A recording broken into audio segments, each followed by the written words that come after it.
It feels good to be back here again on a Wednesday morning. How time flies. Indeed, it's it does. Monday, Tuesday, Wednesday. In my heart of heart, I'm actually saying, why is time running so fast? Indeed, it is running fast. It just feels like, it's not even about April. For me, it just feels like it was yesterday that we started January. Like January started a few days ago. And all of a sudden, we're in the beginning of the second quarter. And there's just that pressure of, what have I set out to achieve in 2024 and have I achieved it? You know, it's a very, very interesting time, but we're very excited to be here on the 3rd day of April, 2024. Thank you very much for joining us. And for the next 2 hours, we're going to be looking at some of the biggest stories happening in Nigeria's political and economic space. I am Olive Emodi. And I'm Joe Hanson. But don't forget, too, that it was celebration for West Africa, where its youngest president was indeed revealed to the world with so much pomp and pageantry. Aside that, you also had world leaders who gathered. Our very own president was there. I saw them shaking hands. Late, though. He arrived late, but it's fine. Yeah, but he was there. He was there to shake hands. So shaking hands. Congratulations to Bassirou Diomaye Faye on becoming the youngest president and becoming the president of Senegal. It's a thing of hope for the people, for young people, for countries where they've been looking for something different from the ordinary. And typically, the power always leans in favor of the incumbent. What we've seen here is the incumbent has been kicked out of power. That's right. And a fresh force has come. A fresh, stronger, younger force. I'm looking forward to seeing that replicated across the continent. We're not doing this alone this morning. We have Mazino Appeal, who's bringing us breakfast headlines. Good morning, Mazino. Good morning, Mordi, and good morning, Jill. You guys have no idea what it took to get me here this morning. If only you knew. I came in so late, I actually forgot my mascara. Hoping I can borrow yours. Okay. It's okay. I think I do have some around here. I think give it to him one go break, Joe. Okay, I'll give it to you. Maybe I think we should just take off the brows. And we are good to go. Well, seeing as these men have decided to speak about makeup, maybe we'll talk about how important it is that the president of Senegal has emerged as a young person representing a majority of what we're seeing around the continent of young people wanting to be at the seat of power. How does that make you feel, Mazino? Thank you very much. I don't think he got it. Mazino, how does it make you feel that we have a younger president now in Senegal? Oh, listen, it was World Diomaye Day yesterday. It makes you think what you're doing with your own life. At 44 and with 2 wives, by the way, he must really know how to handle his home, and now he's about to go on to the next level, which is handling an entire country. Well, I have big hopes for him, and I'm looking forward to see what happens from now onward. Why did you feel the need to mention the 2 wives? Nigerian men most likely. It's a special power to be able to handle not just 1, but 2. Wow. It is. Okay. I know some people are envying him. So my question is, how are they going to introduce them? First lady, first lady. Well, if we're being honest, a number of our presidents didn't have 1 wife. They had many wives, but there was 1 woman who was the official first lady. Even though, yes, we know that the Constitution doesn't have the office of the first lady, but there was 1 woman that was recognized as the official first lady. So I'm pretty sure. You know that voice we always hear at inaugurations? Which of them? Distinguished ladies and gentlemen, we would like to introduce the First Lady of the Federal Republic of Senegal, Her Excellency, and First Lady of, so there's no second. No. It's first. That's how it is. But yeah, but there's one that will become the official one for events. But lately he's been showing both. I stand a man, like social media dictionary says stand, as I celebrate, I stand a man who's able to love both equally and show equal affection. But let's move away from the marriage. I think that the core focus of this is that we have a young person in power, that the incumbent was actually outnumbered in this case. Usually power tilts in favor of the incumbent. Congratulations to him. Yeah. I think that's something to celebrate. Yes, indeed. Yeah, that's it. There's so many other stories from around the world, most importantly in Nigeria, and I'm sure we're going to touch base on that today. We'll also take a look at the fact that the week is fast coming to an end. Nigeria's president is actually in Senegal. He actually went to, congratulate the new president. Here back home, the medical space is about to dole out a huge sum of money. We'll talk about all of that. But first off, while Zino is preparing with his mascara to bring to you the headlines, wow. Let's check out what the top stories will be for today on the 3rd of April 2024. 10 suspects arrested. Police rescue kidnapped students in Delta State. Plus, we'll look at all that's happening in Delta as well. And the federal government approves 25 billion naira fund to enhance healthcare delivery. We're looking into the details of what this means for the healthcare industry. Rep summons KFC over discrimination against PWDs. This started very little, now it's something It's a big, and it's good it is. Army assures Nigerians of ending banditry. And then we also have which way Nigeria? Yes, Joe, which way Nigeria? All right. We'll be right back. Let's take breakfast headlines.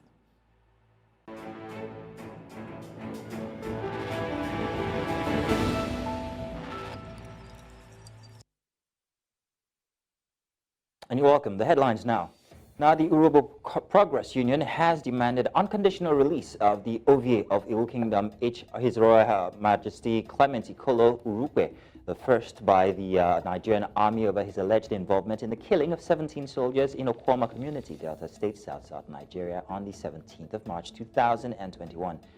The President General of UPU, Chief Esegam, made the call at a press conference held at the Union Secretariat in Warri, Economic Nerve Center of Delta State, South Nigeria.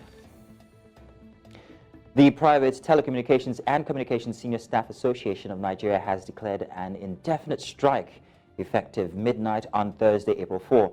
The union said the decision was deemed necessary due to the relentless anti-labor practices against field engineers perpetrated by subcontractors.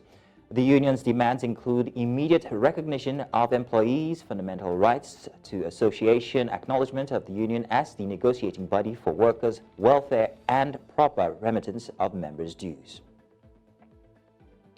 Bassirou Diomaye Faye, a left-wing Pan-Africanist, was sworn in Tuesday as Senegal's youngest president after sweeping to a first-round victory on a pledge of radical reform 10 days after he was released from prison.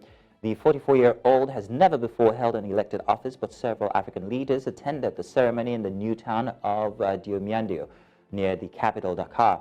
The formal handover of power with outgoing President Macky Sall will take place, or took place rather, at the will take place at the presidential palace in Dakar. And in the north of the continent, President Abdel Fattah al-Sisi was sworn in Tuesday in front of Parliament for his third term in office.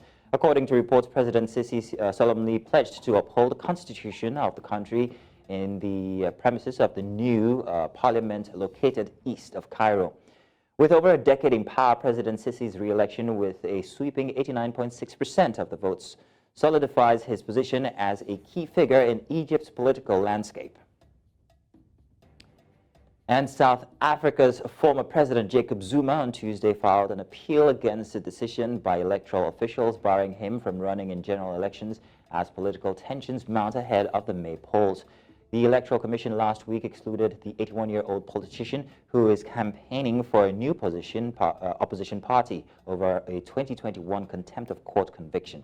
Zuma was sentenced to 15 months in jail in June 2021 after refusing to testify to a panel probing financial corruption and cronyism under his presidency.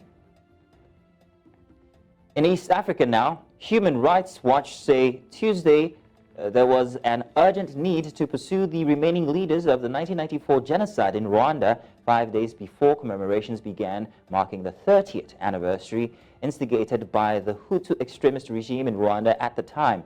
The United Nations estimated that around 800,000 people, mostly from the Tutsi minority, were killed over 100 days in an ethnic pogrom.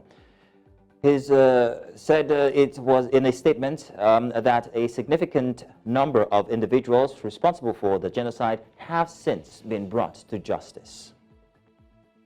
And that's it for the headlines this morning. Back to you, Joe and Olive.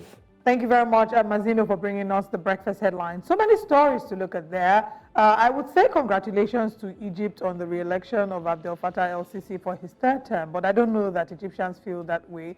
What we've seen is there have been accusations of subdued voting on the part of the electorate. There have been accusations of the media being gagged. And, there was a report about a young man who said, and I quote, "I will go out to vote when there are real elections." A number of them don't feel like these elections are real. They feel that They're going out to vote because they don't have a choice, not necessarily because they think that their votes count.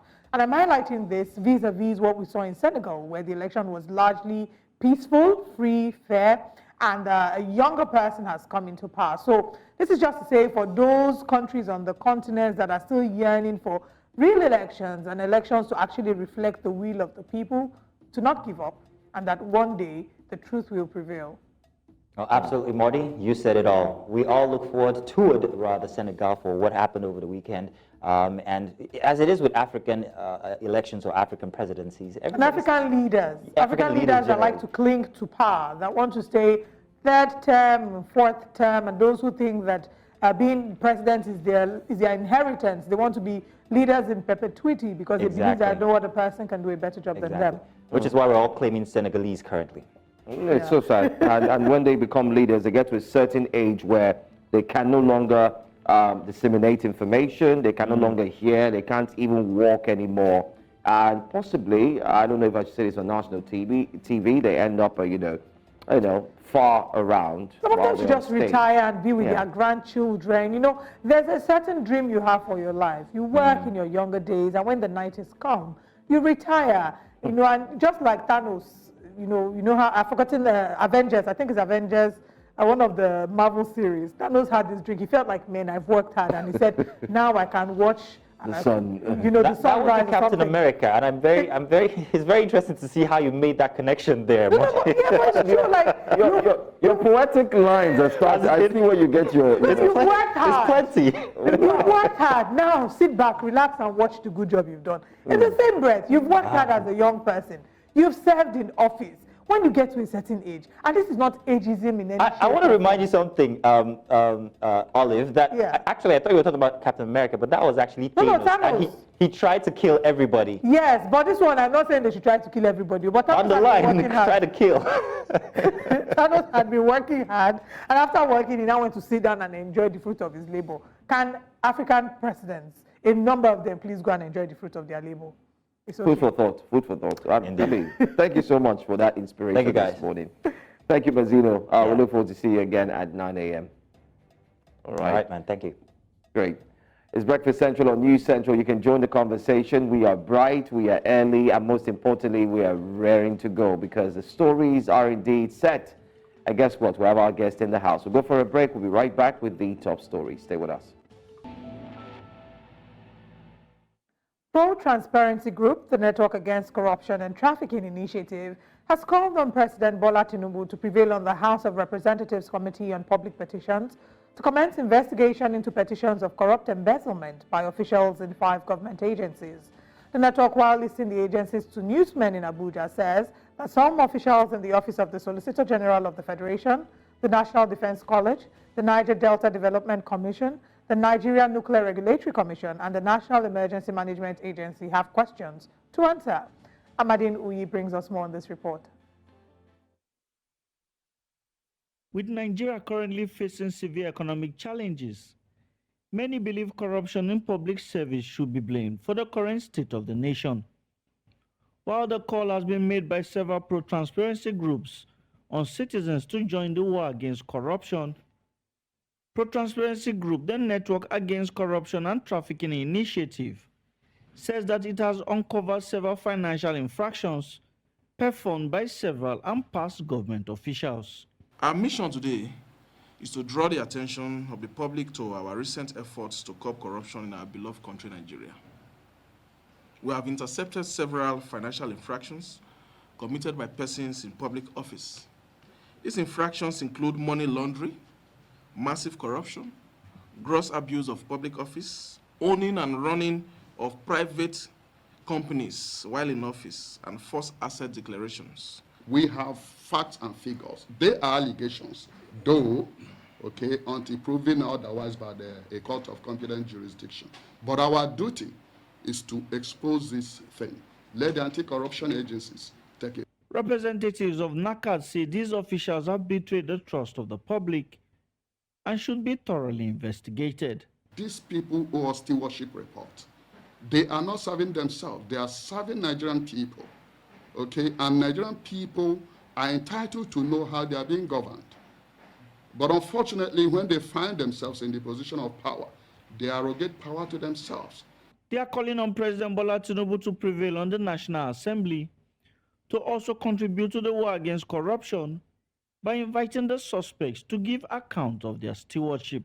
NACAT is hereby calling on President Ahmed Tinubu Bola to consolidate on his renewed trust for fiscal probity and governance accountability by prevailing and giving more impetus to the legislative to fight the horrendous financial activities of saboteurs in government. The group says petitions have already been submitted against the suspects and urged the House to live up to its responsibilities by bringing them to book. In Abuja for News Central, I am Amadine Uyi. Thank you very much, Amadine Uyi, for that package. So much is being done by NACAT, calling for lots of investigations to happen beyond even these 5 agencies where leaders and key individuals in there have been tasked to do investigations. Earlier this year, sometime in January, they had asked the former governor of Cross River State, they had asked that the former governor of Cross River State, Ben Ayade, be also investigated for allegations of misappropriation of funds.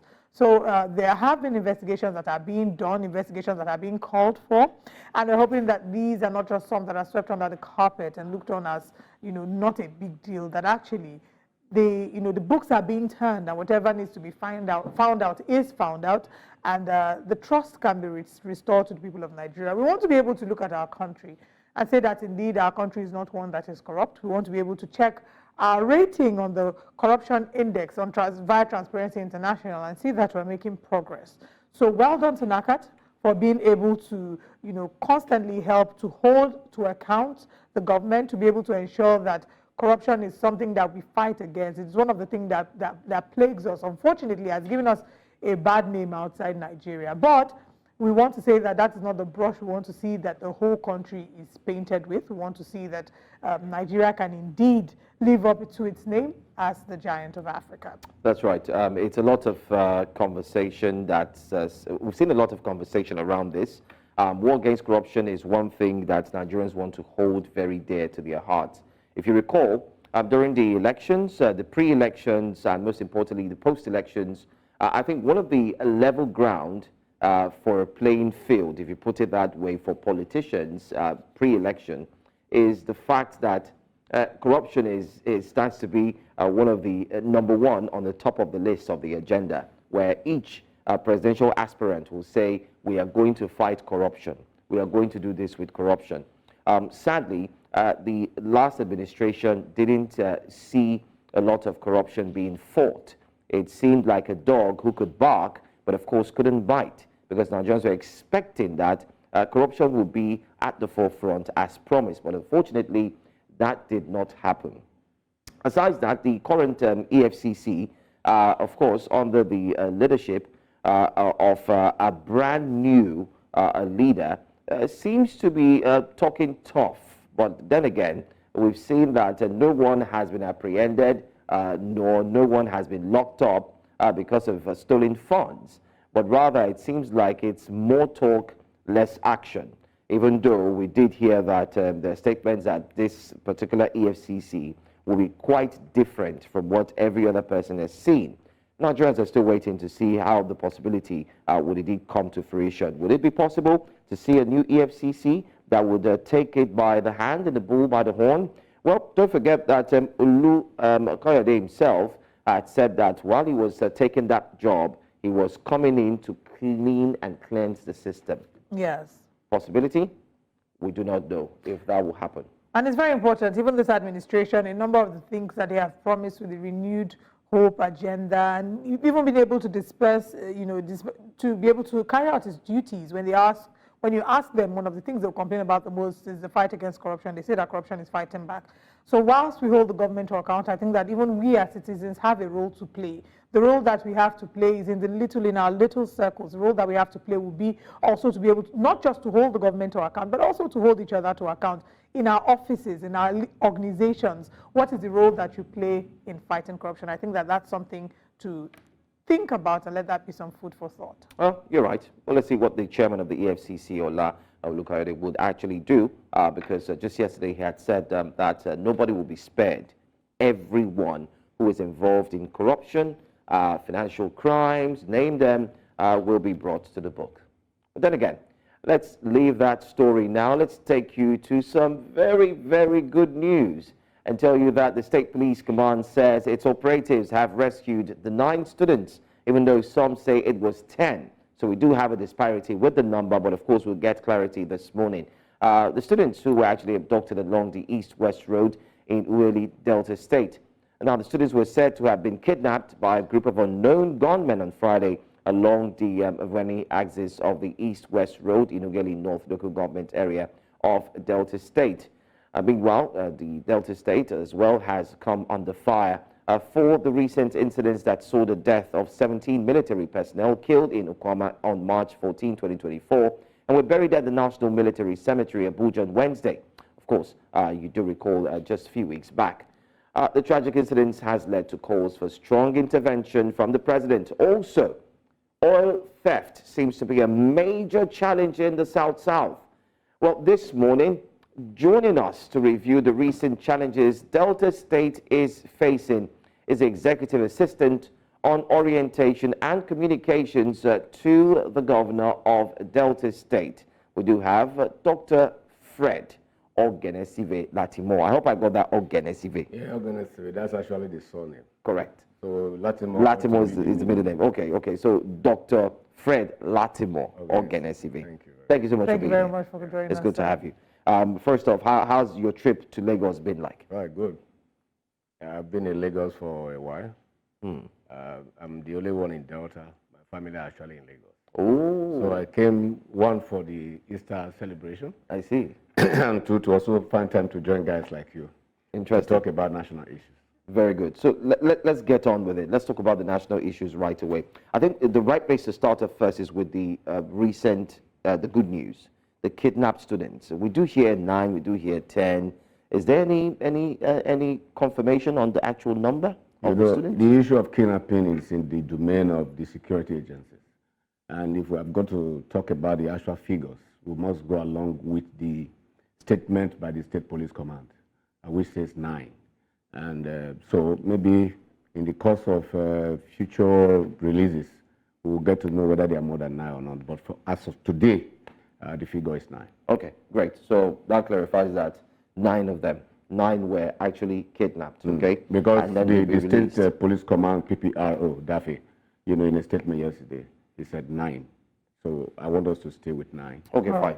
So we'll stay with 9 because the EA, Orientation and Communications, has indeed clarified that. So we'll ensure that we also clarify that right there on the screen. But then again, kidnapping in Delta State, and then they're being released. We're also expecting to hear maybe while they were released, they were apprehended as well, those who carried out the act. Yeah, I think about some suspects were apprehended as well. Yes, about 10 of them as well. Yeah, we hear. But why is kidnapping all of a sudden starting to come forth just immediately after the Okwama incidents? We're starting to see a lot of incidences rear its ugly head again in Delta State. Well, the issue of kidnapping is nationwide stuff. The East, in the Southwest, in the South-South, everywhere. And it's more attributed to issue of poverty and hardship in the country. You see, hunger is not good at all, because any hungry person would do anything to survive. Nobody will want to stay and say, okay, you want to be a responsible citizen under a hardship and you die in hunger. It's not common to hear people do that he has to bear hunger until he dies. Yes. That is not true. People would really need to survive. And this survivor thing is what is responsible for the incremental crime in the country. The hardship is really there. Even the government in power, Mr. President, has also acknowledged this, that there is hardship. And if the issue of hardship is not addressed, we are likely to be seeing things like this happening, because people are getting to be impatient and agitation is getting higher because of cost of living. the inflation rate is high now, about 35%. And that is from the previous 15 or 14 we had previously. And so I think if we have to combat the issue of kidnapping and criminality, the government has to do something more. We need to come on board with policies and programs. When you say the government, that are you referring to the government at the federal level or the state level? Because what we see a number of the times is that the government at the state level, we usually defer to the federal government, but we've had the same issues plaguing us in the area of insecurity. They would usually defer to the federal government because security is within the purview of the federal government. But we've seen some other states look for creative ways to sort of take care of their state's insecurity challenges. We've seen the Amotekun, Ebubagu. Is that maybe something that Delta State is exploring? Yes, thank you. You see, this issue of hunger we talked about and people pointing fingers at the federal government is very simple because the economy is controlled by the federal government, the monetary policies and all that. You can see the dollar rate, the decision taken, that decision was by the president to liberalize the flow of dollars and, you have a common market. And that actually, gave us a very big problem. Now, it went from about 650 naira to a dollar to now about 1,250 or 300. So you can see that difference will not create additional, inflation, in the system. So actually, if it's controlled from the federal level, it becomes easier for the state government to manage. But in Delta, for example, the issue of hardship, I won't say it's not there, it's there. But, we have measures, to control this. Because what we do at the state level is that the government have a program for the youths and the girl child. We have programs in agriculture, we call YAGEP, we have STEP, we have RISA, we have all kinds of programs that people enroll in. And then we train them and we give them starter packs and even encourage them, even give some cash to start their own businesses. And this was started by the government of Governor Kowa. And the incumbent governor, my boss, the governor of Delta State, Right Honorable Sheriff Francis Oboriwori, has also decided, to expand that program, both for the girl child, for the youth, for women and all that. And even for the other, for graduates, undergraduates, we have a program for them in the universities, trying to encourage them that during holidays, they need to come together and acquire skills. Because the way the country is going today, white-collar job is not just there. So you need to have some skills to add to your education, and then you can move on. And then we're also addressing that also from the issue of technical education, because we got that brilliant idea from the, results that we got from these, skill acquisition programs that we have had in the past, and how it has helped our youths, to become young entrepreneurs. So the previous administration too decided that each local government must have a technical college. And those technical schools, you know what they do, the carpentry, artisans and all that. So by the time you now leave school, government can assist you. Even family members can even assist in some of those things, like buying you tools and all that, and you start your own, small business. So each of the local government right now, we are building technical schools. We have done almost half of that already, and that will continue, including our empowerment programs that we'll do for the youth. So in Delta, really, this issue of extreme hunger and hardship that people talk about, it is not really there. That's not the reality of what we're hearing, sir. We have a correspondent in Delta State who... Austin Azu. Yes, exactly, who was able to speak with a number of people in Delta State. And the reports that we've gotten from some of them is how it's biting, and how it's biting hard. They've talked about how their income, of course, is not matching the expenditure. We recognize that this is a nationwide problem, not just a Delta State problem. We just mentioned that, that, if the economy is not that favorable at the federal level, if the economic policies are bad, and then we are not also having measures to address them almost immediately, you see, it will be a spillover for a long period of time. And the more the inflation goes up, the more it gets, harder on your pocket. And that is why you see that the income of civil servants and all that, they are unable now to cope, with the rising inflation. You get the point. So, for example, if the dollar drops, if the naira value appreciates, maybe to about 500 naira to $1 now, you see that there'll be, a fresh air. People can now begin to manage. But the higher the dollar, the higher the inflation. And also the issue of PMS, fuel, is not helping. Because if you are selling fuel at 700 naira per liter, okay, those who are transporting goods and services, those who are producing, people who sell foodstuffs and all that transport them from one place to another, they will add those differences on top of the prices of the goods that we buy. That is why you see that the tuber of yam that used to be maybe 200 naira previously is now selling for about 2,500 because of the cost of transportation. So if we address the issue of this fuel thing, we were expecting that by now the Kaduna refinery should be working, all right? The Port Harcourt should be working. And then also with this Dangote thing, we thought that when they will start to pump fuel, into the system so that can bring down the cost of fuel. But we're not getting that yet. But I hope we'll get there. But I think what the federal government should do now with Dangote refinery is that they should try as much as possible to come to a common ground. They should agree on something. Give crude oil maybe at a fairly reduced price, although they say it's controlled by the international market forces. But you can find a way to give them some crude. Produce this crude because we're no longer importing now, so we're not going to be paying, import duties on fuel. Then what we can do, let's give Dangote, some crude oil, then pump fuel into the system, so that instead of buying at maybe 600 or 700 naira per liter, we can get maybe for like 450, 500.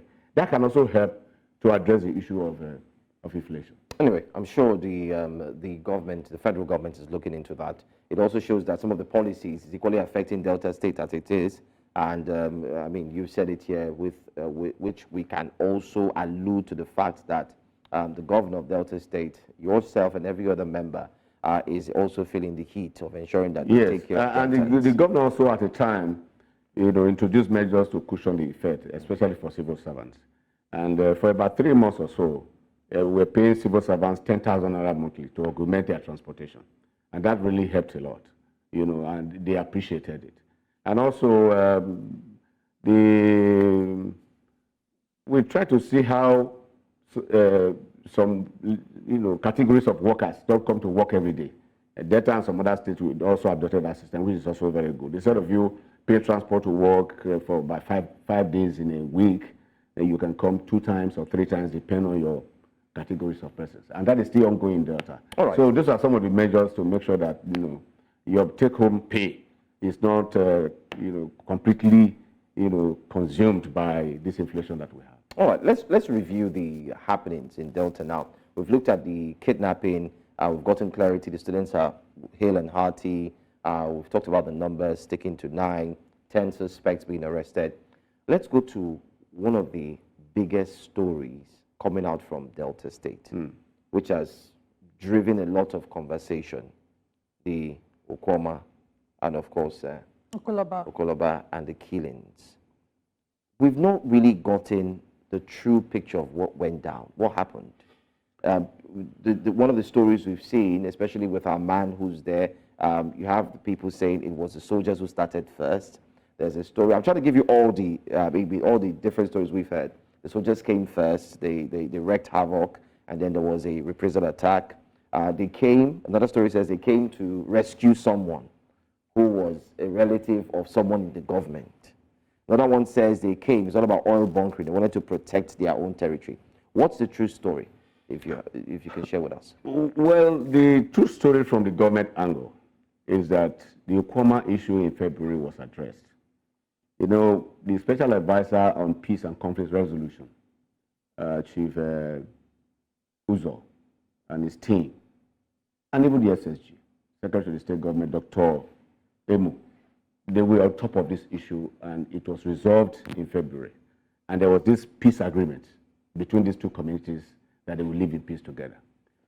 And that is why we said that, look, this issue came to government by surprise, because we were not expecting it. Haven't signed peace agreement in February, and see where we are today. So what brought the issue of peacekeeping and crisis in that region that got to this level came to us as a root shock. because it's not something government was expecting, haven't dealt with the issue. But that aside, the military went there, I'm sure for one reason or the other, bordering to on peacekeeping and all that. And the news that came out from there was very shocking, and that is why we are talking about it. First of all, let me say that it is not right to have killed our soldiers the way they did. Mutilated, took their arms and ammunition, dealt with them like common criminals. That is not acceptable. It's under no condition should that happen. Okay, if soldiers came for investigation over an issue, because if you also follow the story, they said even they were even entertained by members, the elders of the community, and they had some discussion, okay? So which means that the soldiers did not even get there in the first instance and start shooting, all right? There was kind of a conversation. And how that conversation ended is what investigation, ongoing investigation, will have to reveal later. What that transpired, you had guests, community, entertained them, and they were talking, and suddenly it led to death of soldiers. So what transpired? I think that is the domain of this investigation that is ongoing. And you must have heard that one of the royal fathers, who was declared wanted, has turned in himself. Yes. Which is quite commendable.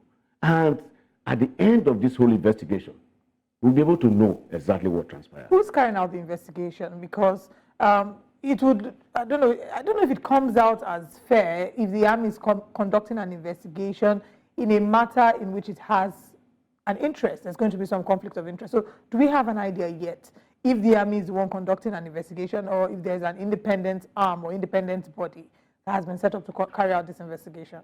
But I do know that, investigation usually will be in the domain of the police to do.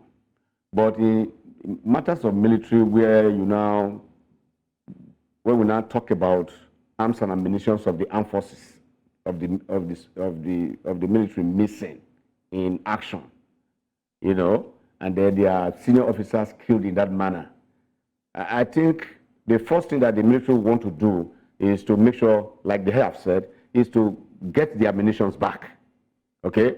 And in getting that one back, that cannot be a civil approach. That cannot be something that civilians can be involved in.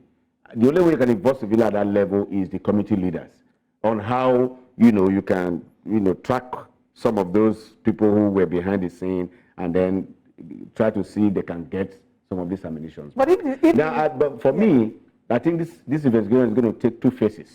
Okay. The phase one will be the military aspect, on how they can get their arms back, and then to know the details how their men were killed in such gruesome manner. Okay? Then the second part of the investigation will be how did this whole thing started? All right? Who are those behind it?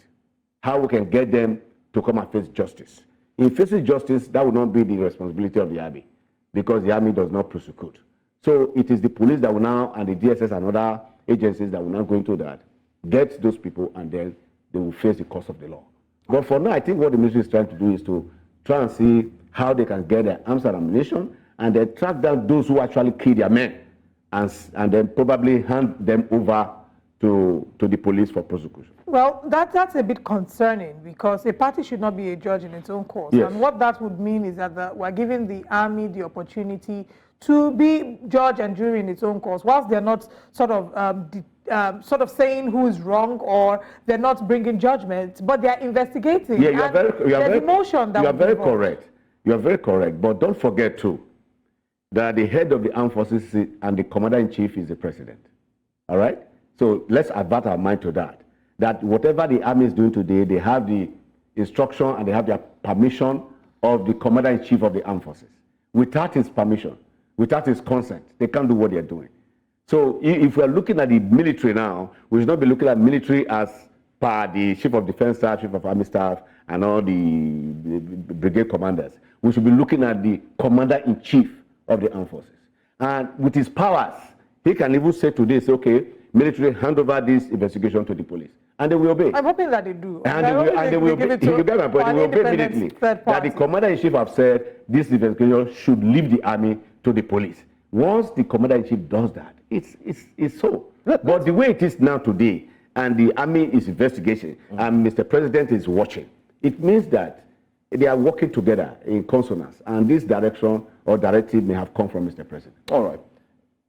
We would look at that as well, but there are also stories that the state government... And let me also add this. You remember also that my governor, immediately the issue happened, the first thing he did was to go to the Port Harcourt commander, the commander in charge of that area, the Joint Force commander, to commiserate with him. And at the same time, they had a closed-door discussion, which was not even disclosed to the press.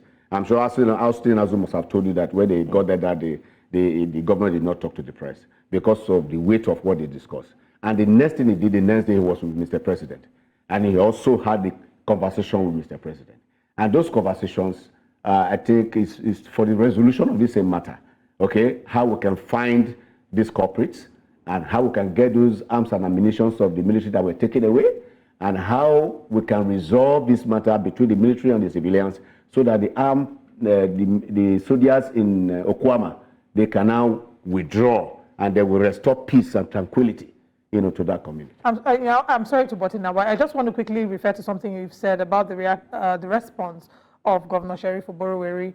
One of the criticisms that were leveled against him was that on social media, for 24 hours, nothing was said about it. A number of people wondered why he hadn't come out to address and maybe empathize with what was happening. That's one. The second thing is, were there reprisal attacks? Because what we're seeing in social media, we're seeing in the news, even the Vanguard does report how some residents in Okwama community are in the bush, they're trapped in the bush, and they've sent SOS calls to Governor Sheriff Oboroweri as well as to Tinubu asking for help, because maybe in this case, they're afraid of the reprisal attacks by the army. So it's a two-in-one question.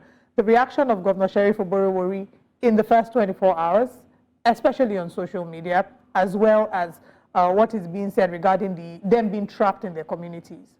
You see, in matters of public interest, you can't misinform anybody.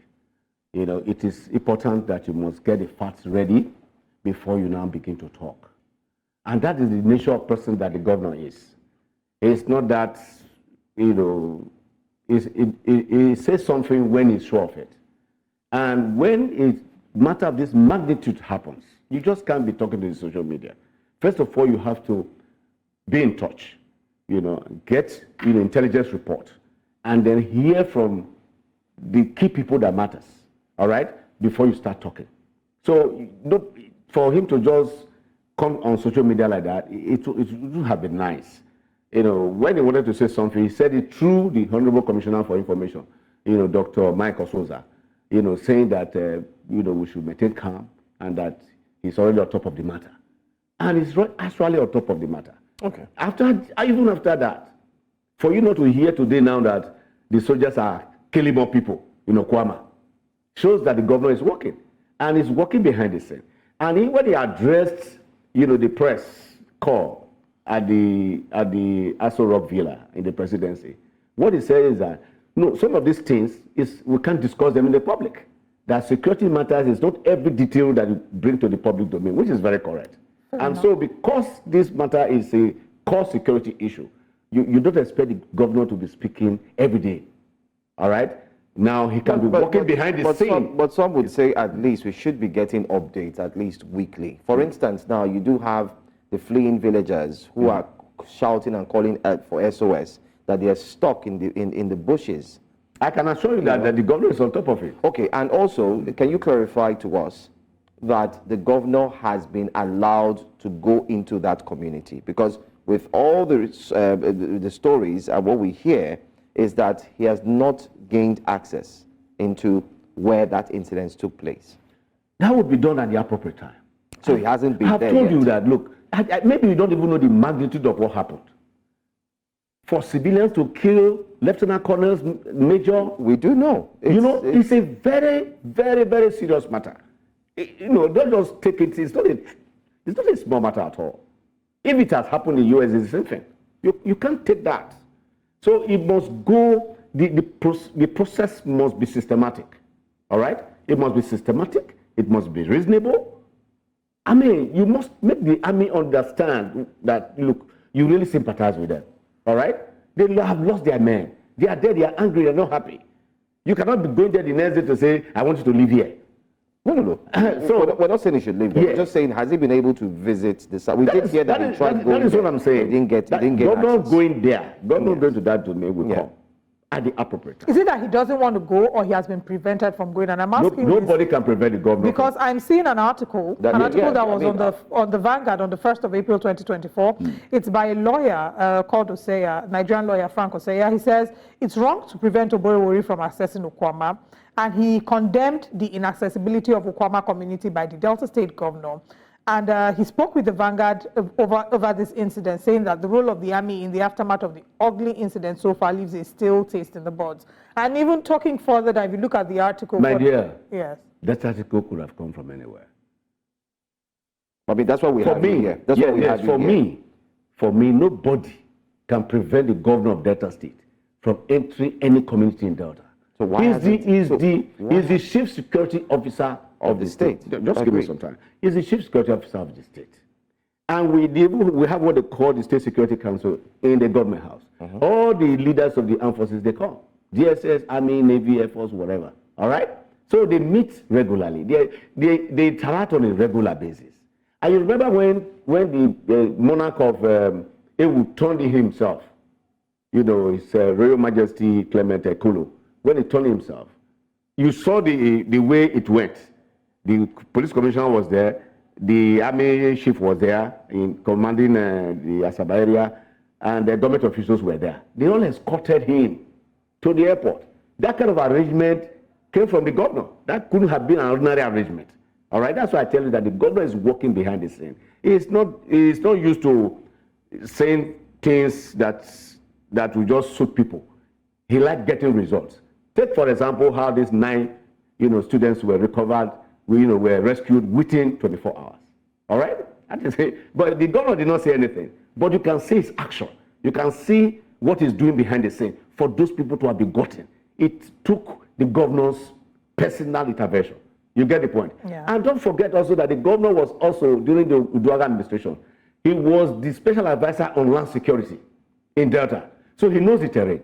He knows Bomandi, he knows Burutu, he knows everywhere. The 3 senatorial districts of Delta, he knew it. And that was why even during the election, when we had a lot of issues, people were cooking up stories. We thought the story they cooked up. He was able to survive 38 lawsuits. And he won the election landslide. Why? Because we call him the local content governor with street credibility. That means somebody who have lived with the people, who knows the in and out of Delta. So the governor is not a man that is used to talking all the time, but he is a man that is always getting results all the time. All right. Okay. I would like to go straight to, because of our time. I still have an Okwama question in case you are Okay, go ahead. Okay, I think the final question I have from Okwama: did the army raise Okwama community after this? Because we see reports about the reprisal attacks, and I don't believe that we've been able to answer. Did the army burn down the community? There have been people who say that the army carried out reprisal attacks and burnt down that community. You see, the army, I think I read somewhere where the army said they did do that, all right? But that remains to be determined in the near future. So like I said, there are aspects of this issue that will be dealt with later, all right? Not at this level. This level now, the pain, the agony is much on the military and their families, all right? Nationwide, not just that, nationwide. So you must, I'm sure some of us know about crisis management. And when you are managing crisis, you take it one step after the other. Okay, so sir, do you know the issue of burning down, yes. The issue of burning, we are going to come back to that later. It's not a closed issue. So you're not ready to disclose it yet? Yes, but for now, let's get done with some issues. Let's get done with some main issues like I mentioned before. Getting the arms of the military. All right. Knowing those who perpetrated that crime. And then we'll still come back to the issue of who burnt down the community. So that means you're confirming that the community was burnt down. Well, you saw it yourself. No, I just need to confirm. I don't want to assume I saw the news clip. I have not been to Okwama since that happened, but I saw the news clip. I saw it on social media. Fire, gutting houses and the rest of them. So you cannot deny facts. Facts are there. Especially when you have images to show that this actually happened. I'm in this studio today. Tomorrow you can say I was actually here because it will be recorded. So because those things were recorded, they become exhibits, they become facts that we can refer to in the future. Yeah. But like I said, in the appropriate time, we will still get back to the issue of who burned down Okwama community. But it's also important, just as we are prioritizing the military, their hurt and their pain, which is very valid and very credible, I think also the lives of the innocent citizens, because there have been innocent citizens who have been affected by this. The governor is a compassionate leader. He's going to go back to Okwama later. He's going to do a lot of things in Okwama that you and I will also talk about and say, oh, this is a governor. But we have not gotten there. All right. I mean, because of our time, let's look at very quickly the fleeing villagers who are in the bushes now calling for help. Are there any plans to ensure that these ones can be located, or what happens to them? Those plans are behind the scene plan. Okay. Those are not plans that should be in the public domain for now because of the intensity of the incident. So relating with the army, relating with stakeholders, relating with community leaders to assist, to help the innocent people, not the corporate we are looking for, the innocent people. That matter is a matter being dealt with by the governor systematically behind the scene. All right. Lastly, because of our time, let's talk about oil theft very quickly. A new report did come out, and it shows that despite the interventions, despite the hard work put together by Tantita and, of course, the rest of the crew, it still seems like oil theft is a thriving business in the Niger Delta. What has the governor done to ensure that he gives his full support and that this can also help in restoring at least some form of hope that Nigeria's natural reserves can be protected and used well for the people? What is very important as of today, which is also in public domain, is that oil theft in Niger Delta has been reduced drastically, all right, from where we were before. Where we are now is far much better. And I also believe that we're going to make more progress as we move along. I must comment on Tita and Chief Tom Polo for the good job they're doing. I think they need to be encouraged. They need to be supported. Because for civilian security outfit like Tantita to have achieved the kind of things that they have done is quite commendable. And I know that if Mr. President and everybody gives them support, we are going to tame this issue of oil theft. Remember that this oil theft thing has been on for a long time. Yes, it has. And there is this allegation of some very powerful people behind it. And also that is where we also want the support of Mr. President, being the Commander-in-Chief of the Armed Forces, to make sure that as Tantita is working, the Joint Task Force of the military in charge of that area monitoring the oil facilities, they do so in transparency and work in harmony with Tantita so that they can achieve more results. So it is something that is, systematic, and we have made substantial progress, and we are going to build on this, progress that we have made. Please, in 30 seconds, or as quickly as possible, would you say that the people of Delta State are impressed so far with the governorship of Governor Sheriff Oborowori in comparison to what was had at the time of Governor Ifeanyi Okowa? Now, Governor Ifeanyi Okowa was a monumental leader. He's our leader. But Oborowori is also coming up in a very fantastic manner. If you look at what he has done, for the first time we brought Julius Berger to Delta to do construction work of our flyovers, all right? It's a 78 billion project that is ongoing at DSC Roundabout, PTI Junction, Efru, Nere, up to Marine Gate. That is ongoing. And we also have other projects going on in the state. And if you watch also the vote of confidence being passed on the governor every day from Delta North, Delta South, Delta Central. And then if you go to see in the newspaper and radio and television, commending the governor for what he has done, it shows that the people of Delta, they are happy with the governor for what he stands for. But let me also add this, that you cannot at this point compare Governor Okowa with Oborowori's administration. Oborowori came on the 29th of May, 2023. He met a half budget. So Okowa implemented the budget from January to May. Oborowori took over from May to December. Then the first budget signed by Oborowori was 2024 budget.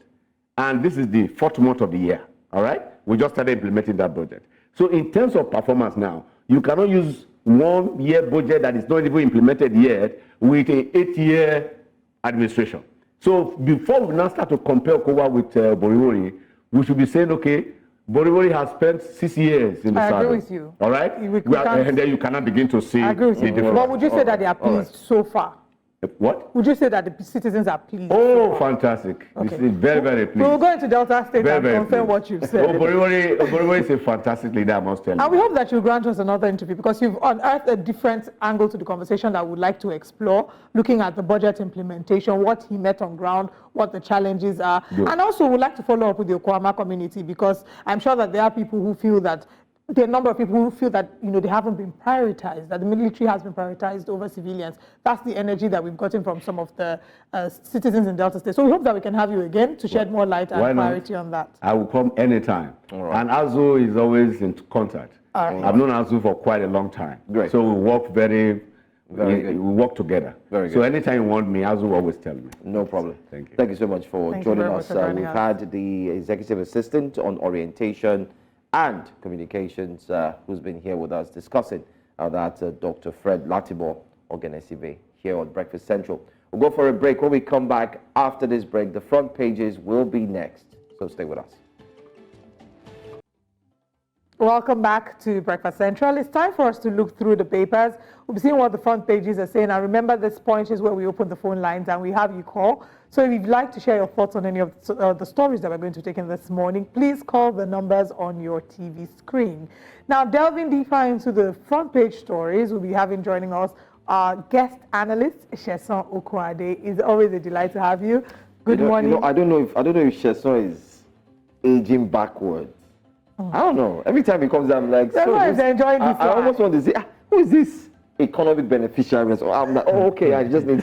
Money is touching Sheson. These things that are complaining about in Nigeria is not touching Oh me. my goodness. Yeah, because I choose the path not to make those things. And if you need to see only behind the scenes, leave those things. The economy know they touch, and we guys they touch. Why are you setting me up, Mr. I know Okwade? no, we know the people where the thing they touch. Behind the scenes. Okay, is I what believe matters. it in faith. All right, we'll go through the papers. We'll be starting off with this Nigerian newspaper. That's right. Let's go straight to this Nigerian newspaper, and that's our very first paper for today. Just as Oliver's also mentioned, that you can be part of the conversation. They are telling Fubara they will teach me a lesson, but they lack capacity. Wike slams Rivers governor's allies. So Wike is still talking tough. You know, for many, they've coined out a drama out of Wike versus Fubara. It's in series. If it were to be on Netflix, it possibly would be a blockbuster, trust me. Can demands public apology from FIRS over Eastern message. 28 girls abducted in Castina rescued. That's another one. As police confirm release of 9 kidnapped Delta students. And we did have the communications and orientation personnel join us here, talking about the executive assistants to the governor of Delta State. He confirmed that as well.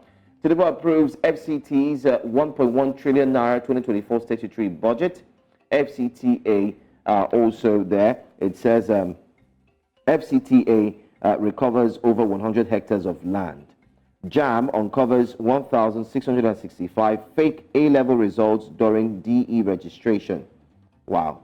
And then finally, Faye sworn in as Senegal's youngest president. I'd like you to take that one first before you decide to talk on any other story. Let's start with the Senegalese president, very young man. Yeah, even if you're not asking me to start there, that's where I intend to start from myself. First and foremost, congratulations to President Faye, who was inaugurated yesterday.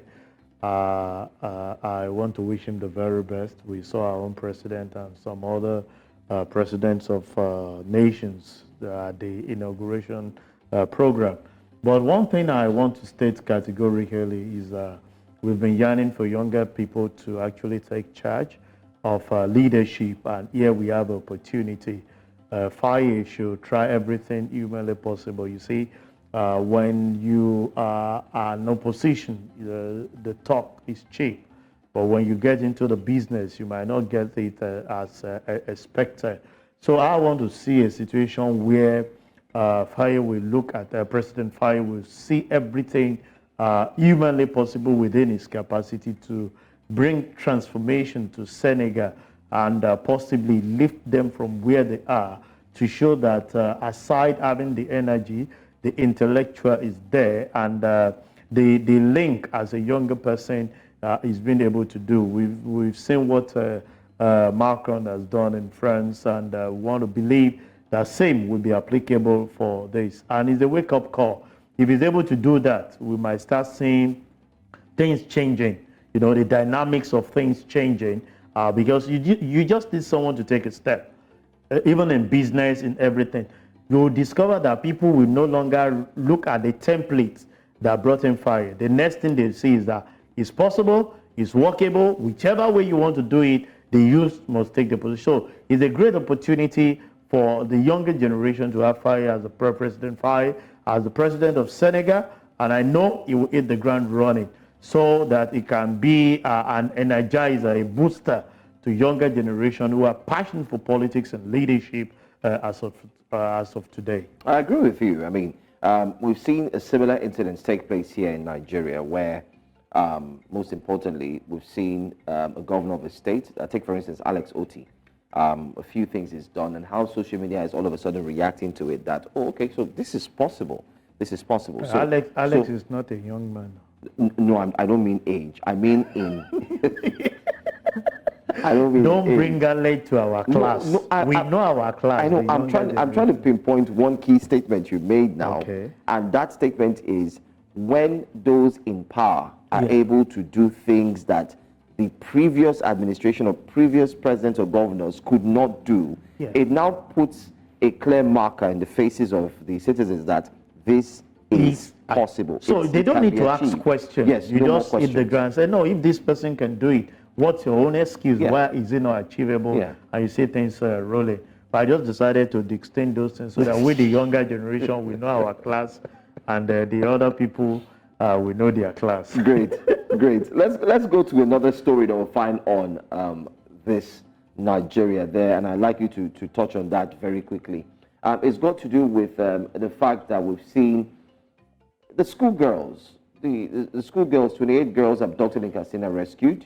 And of course, the 9 kidnapped in Delta. We just talked to one of the reps here, like we said, and kidnapping is starting to rear its ugly head again on the front pages, and it's starting to become consistent. You see, Jonathan, it's quite worrisome. And my perspective to things, it's quite simple. When you come and you say they've been rescued, they've been returned, they've used all the kind of English, I ask, can we look for a way to mitigate this thing not to even happen? We want a situation where we don't want to hear about kidnapping.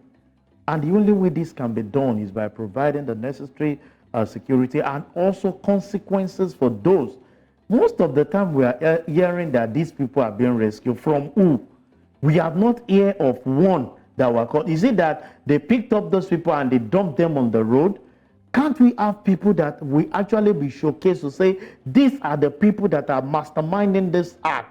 These are the punishment we are going to give to them, so that the next person is not thinking the part. Because all we hear all the time, I didn't listen to the interview with the essay that left, but you hear that ransom is not being paid. Nothing is exchanging that. Are these guys just working in futility? How can you stick your life, knowing fully well that even if the security agency are not going to attack you, the citizen can put up the reprisal of saying, no, we are going to stand with you, and you will lose your life for what is not. So my issue is, each time we come, they've been rescued, they've been returned back to their base. Fact remains that we want to hear who are the people behind the scene and see how we can bring them to justice so that it will serve as deterrent. That's number one. Number two, most of the time when you hear about those people being rescued, do you know the trauma we allow those people to go to? If they are ladies, this thing will stick with them for as long as they can actually absorb those things. You are just with someone who is harassing you, who is just saying, vague words against you, who is, militating with your life, against your will, against your wish. Even for the guys, I said it sometimes ago, do you know that some people might pick up an habit that will be difficult to correct in the society? So that's why I keep saying, rather than we coming on the front burners of the newspaper to say these people have been rescued, can we come and say we are not hearing of kidnapping in a day? And be able to bring to bear to say the people that are masterminding this act have actually been apprehended. This is the public punishment we are doing to them. So somebody can read and say, this business that you're talking about, does it worth it? Do I need to stick my life to go into some of this? And these are things I feel we need to start doing as a nation, rather than coming to say they've been rescued. Because I know if you ask the question, they will come out to tell you that no ransom was paid. And you want to see the act at which these people go all out. They fuel their vehicle, they feed those children, even if not to their expectation, but they still they don't leave them enough. They still give them one or two things to eat. So who fund those things without you paying ransom back to them? So I think government should be looking for a way to see each time we want to hear that people are rescued, those kidnapped are rescued. We want to hear who are the people behind the scene and what are we doing to them, so that that can reduce the level at which we have this business, because it has become a business venture. You wake up every day, you see that you're hearing so much has been kidnapped, and a few days later, they've been rescued. So that means people are actually going into it to do what is not. Because I've not read on the dailies to say 5, 10 were actually captured in the process of rescuing those people. Yeah. These are their faces, and these are things we are doing to them. And that is the area I feel we should just look at to now, rather than coming to say, yes, they've been kidnapped, we've rescued them. We want to see the faces of those people that are actually perpetrating that ill. Hopefully, time will tell. But let's move on now to another paper. Let's go straight to the Vanguard. That's our next paper this morning. The Vanguard newspaper has it on the front page there. Anguish as 30 children, others get kidnapped in Katsina, Zamfara, and Delta State. So the Vanguard is looking holistically at the kidnaps or kidnapping that's taking place in these 3 states, okay? Let me break it down for you further. It says 1,087 Nigerians kidnapped in March 2024. 1,000, take note, 1,087 in March already. All right. Bandits kill man, abduct wife, neighbor in Zamfara. We saw that yesterday, quite a sad story. Disrupt prayers at mosque, abduct worshippers. Zamfara government restricts movement along Katsina, Sokoto borders. Gunmen kidnap 2 varsity students in Taraba. Headsmen kidnap 2 they kidnapped 2 persons, a baby as well in Delta, and they demand 15 million naira. Anyway, we've talked about kidnapping. Let's move on to another story now. Okwama, police, not army, should probe and try suspects. That's a conversation we had earlier on, and we did ask this question, and it was made clear that why would you allow the probing to be done by the army alone? Maybe an independent body should have also been part of it, so you can get the facts right. But then again, conversations were around that particular question. We wouldn't want to delve into that for now. We must decentralize Nigeria now. That's by Nwachukwu Peter side. Why I fell out with Odili, Wike says. And Ondo Guba, APC leaders aspirants clash over Aiyedatiwa's endorsement. I think we'll stop there for now. The picture there on the front page is one we talked about and started with, the youngest president in the continent of Africa. But let's go straight to this one. It seems the FCT minister does not want to cease being in the news. So what I perceive, I may be wrong, is that when the FCT minister is not in the news, he calls for a press conference and he's back in the news. Well, everybody have their approach, their strategy in gaining the attention of the populace. And I think Wike knows how to make use of the media. If it's not on the social, it'll be on the normal one that you just mentioned. Mm-hmm. You call for a press release and bring everybody either to announce 1 or 2 things you've done. So I think he's one who affirmed that if you don't blow your trumpet, nobody will blow it for you. And that is actually what he's doing as an individual. But truth be told, I've had cause to relate with people in Abuja, where it's currently leading. And they are saying there seems to be some transformation. They've not experienced this kind of things that Wike is actually putting up in Abuja. You know, you can challenge status quo. It doesn't want to know who you are. They call your bluff and move on with whatever it needs to do. So you can give that to her. For me, less of the issues, the drama, series 1 to, we don't know where it will end, that is happening in Port Harcourt. But he is determined in having a success story in the work that is actually been assigned to do, from the feelers that I get from guys that I have in Abuja. So I think with that, we can continue to move. He knows how to make use of the media to project himself. And it's just, I think, a good way that you can do. At times, it can be in the news for those interesting things on the social media. But when it comes to doing his duty as Wendy, I think he's really putting up his best. And we can only build more on that. We want to see transformation in Abuja. Like during my last visit, I was like, this is not actually the master plan of what Abuja was actually galvanized to be. But we've seen him bringing in, you know, he's Mr. Infrastructure, bringing in infrastructure and be able to challenge status quo. And you need that as a leader in this country, because the high and mighty need someone to challenge them, at least if they are doing certain things wrong. So we can let him enjoy those things, at least pending when is in power as we speak. All right. Let's also move on closely. What's your thought on Okwama? Police, not army, should probe, try suspects. Currently, we hear the army is in charge. Of course, we do know why. The feelings are indeed clear. But what's your thought on not having an independent body, or even having the police join in that? Yeah, my feeling is quite simple. I'm sure you saw the hierarchy of men being attacked at Okwama, and the army consider it as a slap on them, and they need to give all it will take to get to the root of some of those things. I have this to say that they are all security agencies, and I want to see or perceive that the confidence of the military with the police force handling this case may not just be there. You know, an average citizen will tell you that there is this trust deficit when it comes to you relating with the police. Police is your friend. Indeed, are they your friend?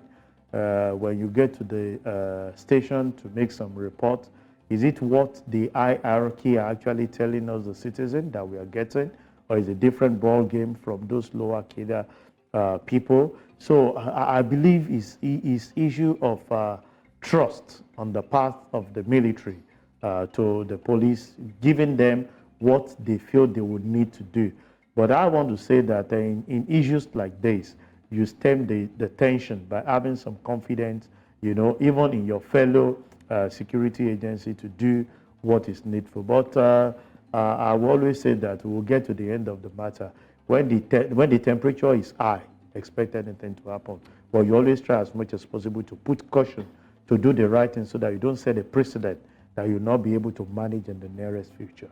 I really just hope that this Okwama situation is resolved very quickly, and that, you know, I don't know. I hope so too, because the impact on the citizen in that place. And I'm glad that you mentioned citizen, because in our last conversation, it did seem like there's a lot of focus on the military and not as much focus on the citizens. Because yes, a lot of people it is not acceptable that our military personnel were dismembered, that their bodies were, not only that they were killed, but they were killed in such a humiliating manner, right? It's not acceptable in any way, shape, or form, and I'm hoping that the culprits are fished out and are made to face the law.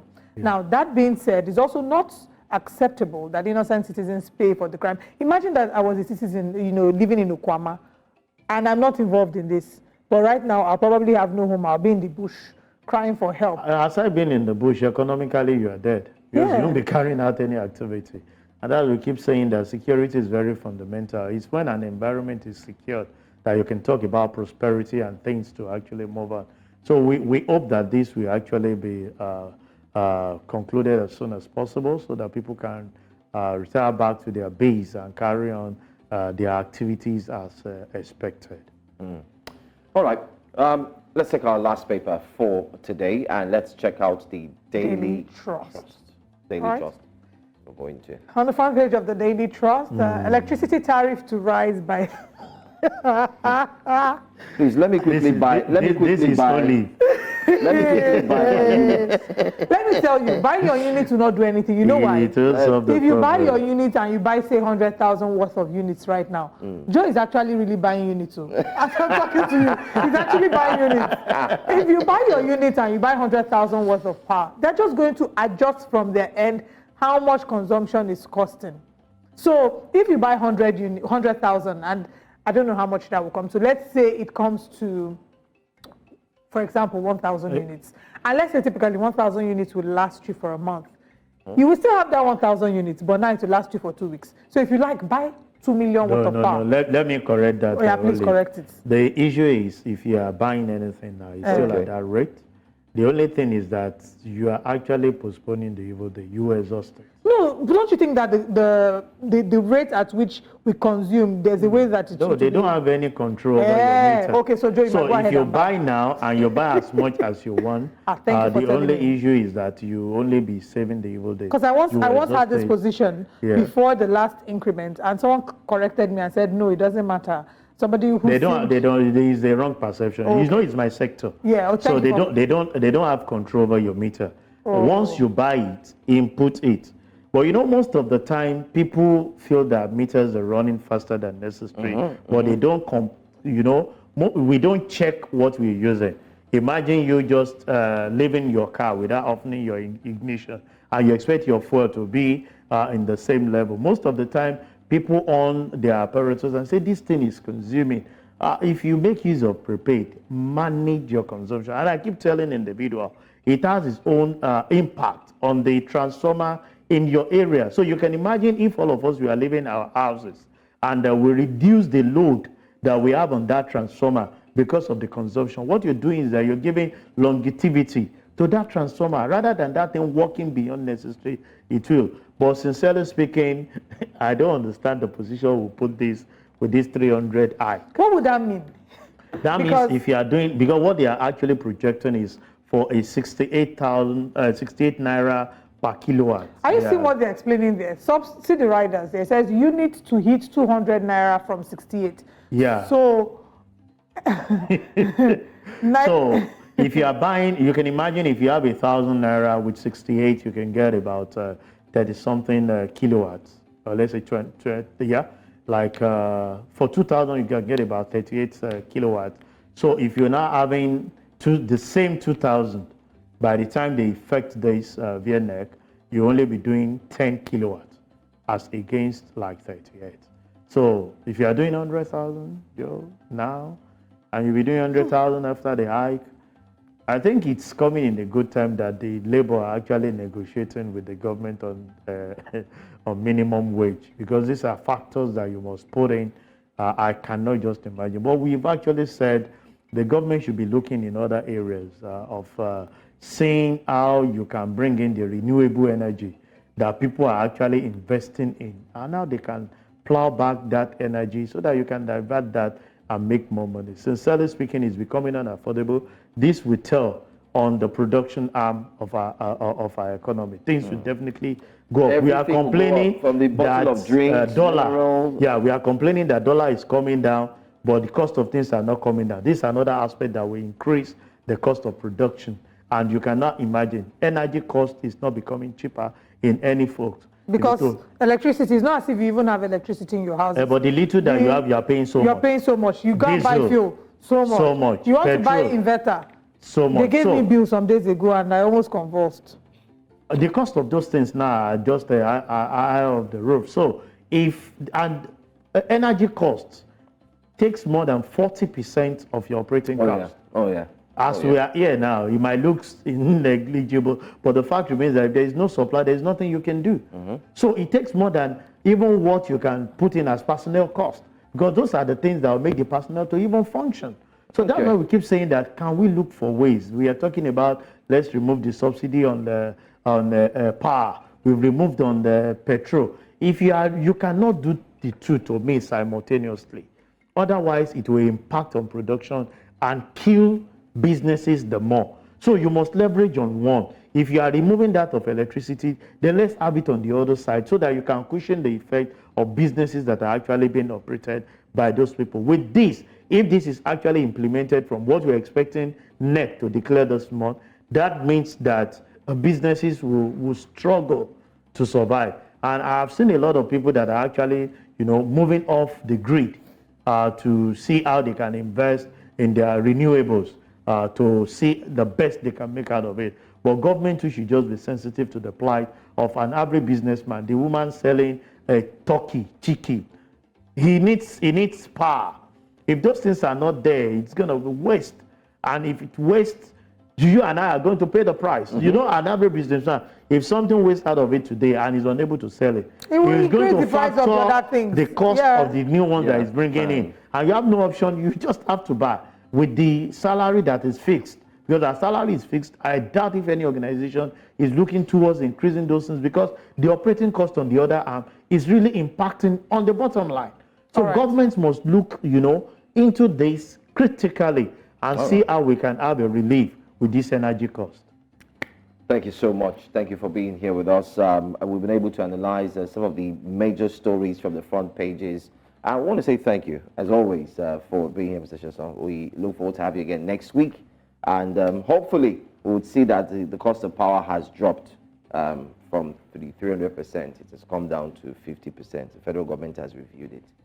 I'm not saying they have. I'm just saying we are. Please, April 4 was 2 days ago. That's it. I was about telling him that, and myself and Olive will give you, we'll do Thanksgiving, on your behalf for achieving that particular. Thank you. All right, thank you for joining us. We'll be right back. We have more conversations coming this morning, so stay with us.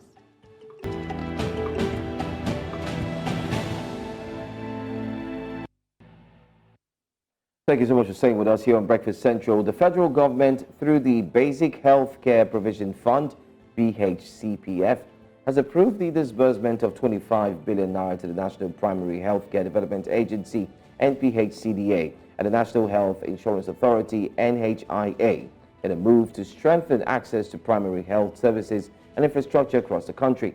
According to Professor Mohammed Pati, the Coordinating Minister of Health and Social Welfare, during the 6th meeting of the BHCPF Ministerial Oversight Committee held in Abuja, he disclosed the allocated funds were earmarked for direct facility financing and workforce incentives across the state. Now, he also stressed the essence of the initiative and announced the disbursement process will be facilitated through the NPHCDA and NHIA agencies' gateways to all states to improve the capacity of about 8,000 primary healthcare centers to provide services. The minister explained that guidelines will be revised to cover health services rendered to the indigent population while aiming to reduce maternal mortality rates, out-of-pocket payments, and standardized healthcare quality across primary healthcare facilities. And we're joined this morning by Dr. Francis Ohayido. He actually is the Director General, West African Institute of Public Health, Abuja. So good to have you join us this morning. Does this seem like good news to you? Were you happy when you did see the figures, and did it make you feel some type of way?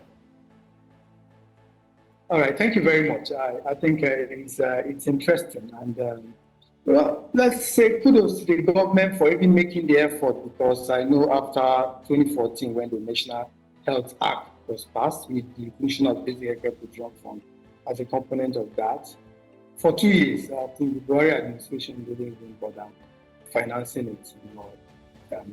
It was quite a problem. But now there's been a momentum in financing it, and I think this is a good movement. But last year, we were made to understand that in this first quarter, that what will be released for allocated for the Basic Healthcare Provision Fund will be in the region of 50 billion. So what we're seeing is about 25 billion, which is about half of that. But then still, that's something. But bear in mind that the Basic Healthcare Provision Fund is not really the main budget healthcare system for Nigeria. that is about 1.33, I think 1.33 trillion naira for the sector, and that is still a far cry from the Abuja declaration, because this is about 4.6% of the national budget. So for the Abuja declaration, which Nigeria hosted in 2021 and 2001, we agreed with the African Union and other countries that were signatories of that declaration that we earmark an annual budget of about 15% of the national budget to healthcare, because healthcare is also a driver of GDP. And if people are not well, they can't give you the best in the economy. So seeing that the government at least is putting 25 billion this quarter to begin the process of revitalizing 8,000 health facilities, primary healthcare facilities. Bear in mind that there are about 30,000 of them, and only just about 25% of them are actually working in one form or the other. And I also understand from this government that beyond that 8,000, they want to double it between now and probably 2026, thereabout, to be able to ensure that more of those more of those facilities are working. That's a double of those numbers. And that is very important, because the truth of it is that if we are going to deliver health services for Nigerians and do it right, it has to be gated through primary healthcare. An Obasanjo should be able to walk out of a farm, 10 minutes walk to a primary healthcare center and be treated for uncomplicated malaria. You know, that's how it should be. And if we are not there, then we're not there. And the more we're able to mobilize resources for the health system, the better for all of us. Because without health, there's no wealth for all of us. All right. Okay. I think that it's very important to have this conversation. You've talked about how healthcare can drive the nation's GDP. Now, talking about this fund, some would argue that it's not just about the disbursement of funds, but rather how the funds are applied. Are there worries and concerns about the application of these funds? Are there concerns about corruption maybe affecting how these funds might be disbursed? Yeah, of course, there are concerns. Let me say that I was privy to development of the National Health Act. I was when it was passed, I was a senior technical consultant to the majority leader of House of Reps, and I was part of the process of the evolution since as far back as 2004, in one form or the other. And it's been an interesting thing. This was supposed to help galvanize Nigeria towards universal health coverage. And how this fund, originally, the Basic Health Protection Fund had 3 gateways, and these gateways are supposed to be gateways that move the money straight to Ministry of Health, to NPAC, the National Primary Health Development Agency, and then the National Health Insurance Service, which health insurance has 50%, NPAC has 45% of it, and then 5% of it was for the gateway of the Prime Minister of Health. Yes, there have been challenges in the sense that over time, there has been tendency to turn this Basic Healthcare Protection Fund more into a project than a program. And there's a difference between that. In terms of project, the structures for project, that now a ministerial oversight committee and certain structures and appendices that came into the minister's office. If they are working and doing what they are supposed to do, good and fine. But that has also raised issues among stakeholders, because originally those structures were not supposed to be part of the original design of the Basic Healthcare Protection Fund. So, but there's need for some form of oversight, but it doesn't need to be converted into a project system for an oversight. Because the problem with that is that sometimes it creates its own bureaucracy and also creates its own inefficiency within the system. Originally, because the Basic Healthcare Protection Fund is a first line charge. What it means is on the statutory transfer of the federation is along with things like defense and other budgets, so that nobody can touch it. That's the whole idea about the Basic Healthcare Protection Fund, and that's why it's outside your normal budget of the health sector. You know, so it's such that it should be able to come from the central bank into those 3 gateways and get to be operationalized by those entities that are receiving them. You know, so there have been certain things that have been done along the way to this. But one thing that is good here is that I know Professor Patrick is a good friend, and the good thing here is that he's using a sector-wide approach, which means he's trying to get pooled and unpooled funds into this sector that will help drive the Basic Healthcare Protection Fund. If you remember, Primary health is on the concurrent list. And the problem with health has been that it's almost like a baby that nobody owns because it's on the concurrent list. And one of the reasons why the Basic Healthcare Provision Fund was put there in the first place was for federal government of Nigeria to show commitment to revitalizing primary healthcare, which most of the stakeholders tend to see as being in the purview of the local government. And that has been one of the reasons why primary healthcare has really suffered. Some of the governors use the apron string of the state to colonize the money of primary healthcare. And because of that, those primary healthcare centers don't get the kind of funding they need. So what has come here is a sort of a catalytic fund at the federal level to support the subnational to be able to do more work around primary healthcare. So that money really is what it's supposed to do. Part of is within their considerations and the mandate of those units that receive those funds. And like the NPACA, part of it is also to help revitalize the primary healthcare centers. So if the 25 billion is released and is effectively used, it will help to revamp some of those 8,000 facilities that the government is doing. And that is where the problem is. One of the biggest things in the health sector is hemorrhage. We need to tighten the system so that we get more health for the money we put inside the system.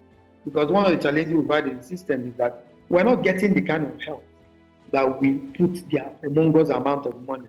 And that's why a lot of Nigerians, over 60-70% of Nigerians are using out of pocket expenditure to finance their health.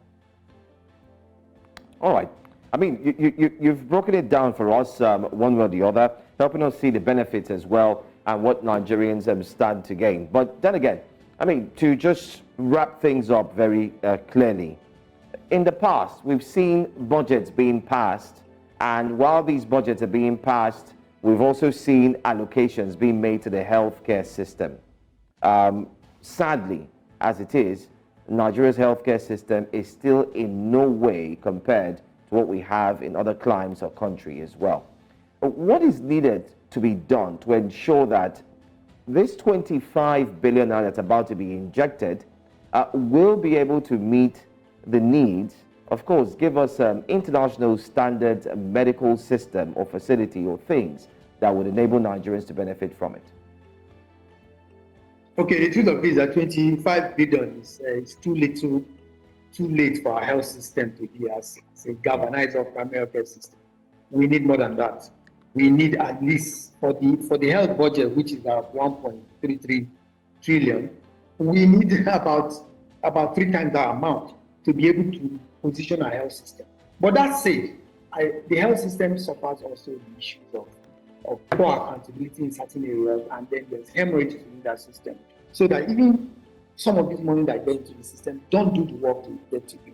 So you find out that some of this money is, like you pointed out, become a waste in themselves, So at the end of the day, it's embarrassing that sometimes in the past, sometimes the ministry returns money that it has not been able to spend because of poor absorption capacity. So we need to really think about how we do these things right and do them well. So that, in a sense, that this money that goes into the system gets to do all the work it needs. Like I said, 25 billion is small, relatively, but it's an effort on the part of government, better than, like they say, half a loaf of bread, better than none. But the point remains that in order for this money to be as catalytic as it should be downstream in primary healthcare, we need civil society to track this money, to follow this money, to do this budget tracking around this money and follow it to the facility level and ensure that this money is used. Until the civil society becomes a voice for accountability and is able to track this money and make sure they're effectively used within the health system, we will continue to be going around a kind of missionary journey that we cannot explain to even our own children. But that's very important. Like you say, we need to be sure that this money will do the work it's expected to do. And that's one of the ways we can do it. Accountability system, where non-state actors are part of the process and are able to also watchdogs of that system. Well, a lot to unpack from this discussion, and it excites my heart to know that you've said we need more. And why I say it excites rather than make me feel down is because it shows that we have a long way to go and there's a pathway that we can actually follow through. But you know what? We look forward to bring you back again so we can have this discussion further, and then we'll get to see what the 25 billion naira has done for us. Thank you so much for joining us, Dr. Francis Ohayido, all the way from the Federal Capital Territory. All right. We'll go straight to what Nigerians are also discussing, but this time it's going to be packed in one place, and that's got to do with which way Nigeria, which way are we going to? Up next. So, yes, there has been some darkness, so much, literally and figuratively, so much to complain about. But there has also been some ray of light in all this darkness. So today, let's try to find the light in Nigeria news. 28 girls abducted in Katsina rescued, even as 30 children and others get kidnapped in Katsina. Okay, let's focus on the good news. Let's go back to Katsina. On the 1st of April 2024, at about 10:30, about 28 students, girls, who went, or 28 girls rather, who went to the outskirts of Kasai village, Basari local government area, Katsina state, with intent to fetch firewood, were abducted by kidnappers. ASP Sadiq Aliyu, the command spokesperson, confirmed the rescue in a statement on Tuesday. He stated that all the victims have now regained freedom and are safe and sound. Now, still looking at the business of kidnapping in Nigeria, because it's become a business, let's head to Delta State.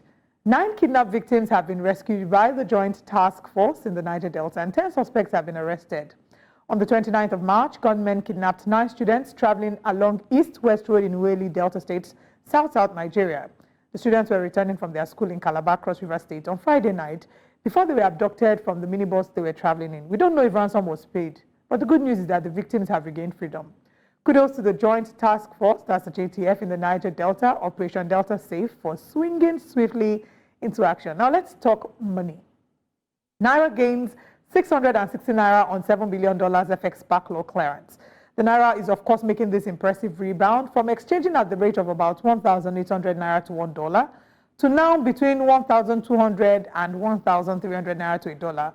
This gradual recovery of the nation's currency in the last few weeks has been attributed to more investments in government instruments, clearance of $7 billion forex backlog towards commitments, and the recall of the BDCs at the retail end of the forex market.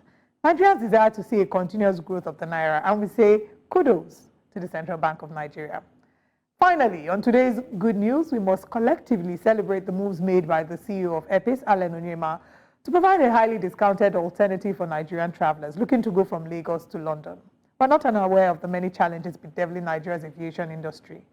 This is no mean feat.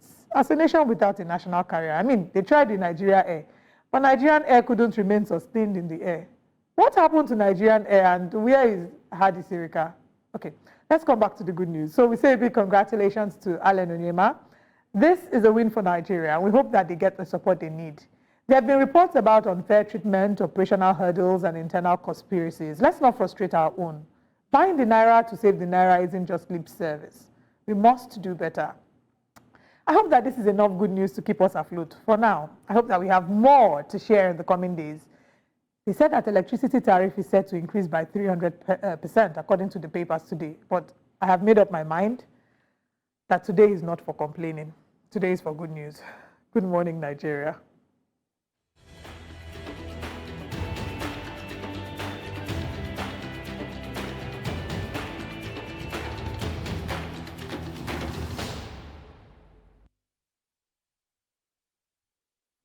It's been a fantastic show, no doubt. Which way Nigeria? Good news, because that's what we do here. We celebrate good news when it's time to celebrate.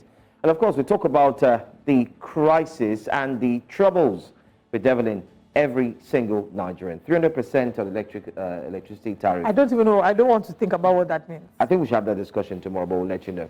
I want to say thank you so much for joining us. I'm Joe Hanson. I'm Olive Emodi, and we'll see you tomorrow. Have a good day.